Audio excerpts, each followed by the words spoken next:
On a souvent tendance à croire que la colocation est destinée aux étudiants qui ont peu de moyens, un budget restreint, mais c'est faux. Dans cette vidéo, je vais te donner 4 avantages pour investir dans la colocation et pourquoi tu dois investir dans la colocation.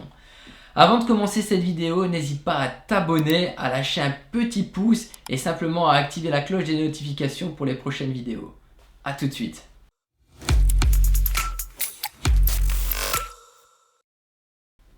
Le premier avantage, c'est que tu vas adopter une stratégie de multilocation.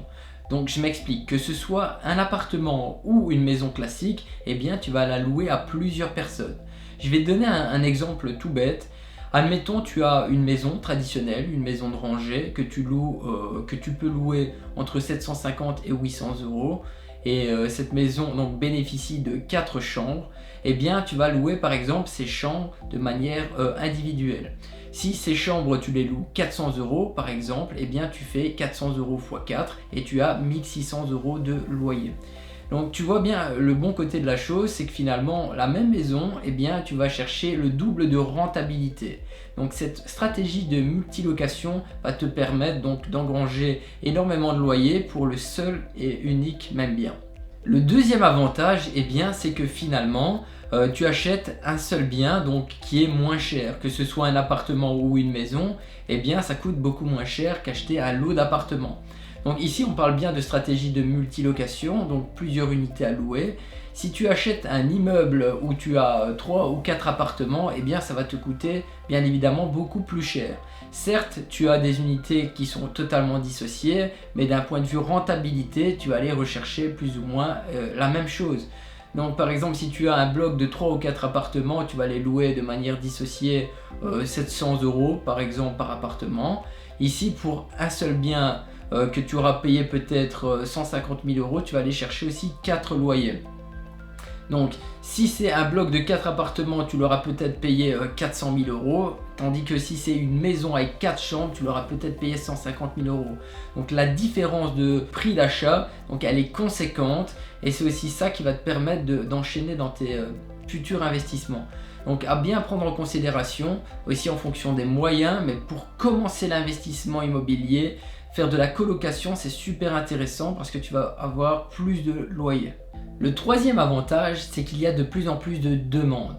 Comme je le mentionnais en début de vidéo, la cible numéro 1 n'est plus forcément les étudiants. Il y a d'autres cibles. Certes, les étudiants, tu ne dois pas les mettre de côté, il faut toujours les prendre en considération, mais tu peux t'adresser à d'autres personnes.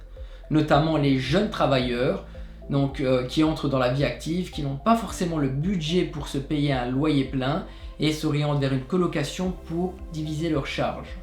Ensuite, il y a des personnes envoyées en mission à l'étranger par leur entreprise. Elles vont s'orienter aussi vers une colocation pour avoir quelque chose de full équipé.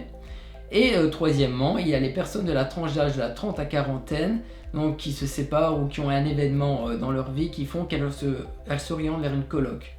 Donc ces cibles-là, les 3 cibles que j'ai mentionnées, donc, ont plus ou moins un point commun, c'est qu'elles recherchent quelque chose de qualitatif. Pour avoir quelque chose de qualitatif, bien évidemment, il faut leur offrir un service supérieur. Moi, je prends toujours l'exemple du Airbnb. En Airbnb, on offre souvent le ménage ou alors un petit croissant au matin, peu importe. Là, ça doit être le même principe, mais dans la colocation. Simplement, peut-être leur fournir les éléments de base, j'en sais rien, moi, du papier toilette, des rouleaux de sac poubelle, ou simplement un petit croissant le matin. Vous avez un arrangement avec une boulangerie du coin et ils vont simplement faire la livraison, peu importe. Mais en offrant ce service supérieur qui va peut-être pas vous coûter grand chose mensuellement à vous en tant que propriétaire, eh bien vous allez pouvoir demander d'un point de vue donc à vos locataires quelque chose de bien plus conséquent en termes de loyer. Eux ne vont pas être contraints de payer car finalement c'est un service qui est très qualitatif et tout bénéfique pour vous. Donc vraiment à prendre en considération qu'offrir un service supérieur, ça va vous permettre d'avoir une colocation de luxe et donc de louer beaucoup plus cher. Et le quatrième avantage, et pas des moindres, c'est que tu vas diminuer ton risque. Dans une location traditionnelle, si ton locataire arrête de te payer son loyer, eh bien c'est à toi de rembourser la banque. Ici, si tu as une colocation avec 4 chambres, si l'un de tes locataires arrête de te payer, eh bien il te reste 3 loyers et finalement donc ça ne te met pas à mal dans le remboursement de ton crédit. Ça c'est à bien prendre en considération parce que finalement ton banquier lui va voir que tu perçois toujours des loyers et donc te mettra pas de bâton dans les roues et continuera à t'emprunter pour la suite de tes investissements. Donc si tu veux construire un patrimoine, si tu veux construire un parc plutôt immobilier, ça va vraiment te permettre d'enchaîner. J'espère que cette vidéo aura été complète. Certes, il y a encore énormément de points que je pourrais mentionner, mais je t'ai cité les essentiels pour nous. Et voilà, donc maintenant je pourrais faire une vidéo sur les choses à prendre en considération en termes de frais, donc par exemple pour les charges ou peu importe, et je mentionnerai tout ça dans la prochaine vidéo. J'espère qu'elle t'a plu encore une fois, n'hésite pas à t'abonner, à lâcher un petit pouce à cette vidéo, on se dit à très vite.